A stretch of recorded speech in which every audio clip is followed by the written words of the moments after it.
It got to the point where I didn't feel safe.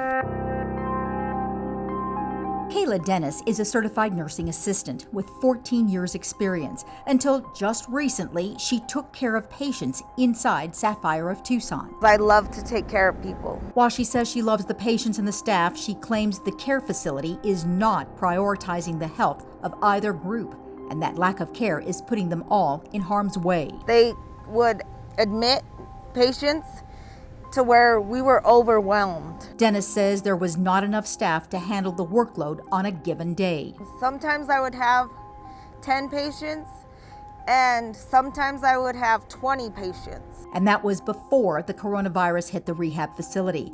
Dennis took a 7-week leave of absence on March 14th. This was just before the first patient there was diagnosed with COVID-19. Patients started getting fevers and started acting funny, and the nurses weren't listening to us. Dennis says as much as she hated to leave her patients, she had to go to take care of her disabled daughter and elderly father-in-law.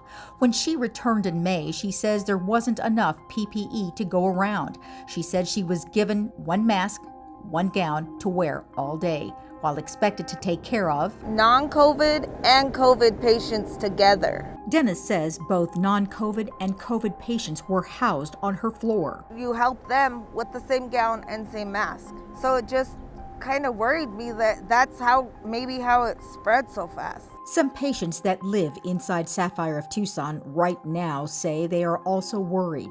Wanting to remain anonymous, one man diagnosed with COVID-19 there texted the News 4 Tucson investigators. They're hurting for aides and nurses that they overlook inadequate isolation procedures and PPE equipment being worn wrong. They're still using the same PPE from room to room. They don't change it. Then there's others who don't wear any PPE. No gowns or masks. The spokesperson for Sapphire of Tucson says that is simply not true. Despite 38 employees testing positive for the coronavirus, they say they are fully staffed and have PPE. Sapphire began planning for the pandemic before the state or even the CDC. In February, we began purchasing additional expensive PPE to ensure we would have an ample supply. There has never been a shortage of PPE at our facility. So many workers have got it.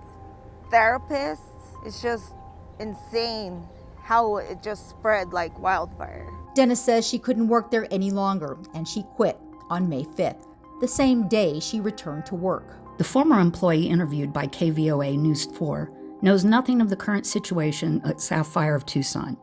Despite having been educated on appropriate PPE use, it is also clear that this former employee does not understand CDC guidelines for personal protective equipment, nor does she understand how those rules are applied in healthcare settings, especially during a pandemic. Dennis disagrees, saying she is well versed on CDC guidelines and that Sapphire is not abiding by them. I have never been afraid of catching something in any of the facilities I've ever worked at. But in this facility, I was afraid. As of last week, there were 57 patients and 38 employees who tested positive for COVID-19. Investigating for you, Lupita Murillo, News 4 Tucson.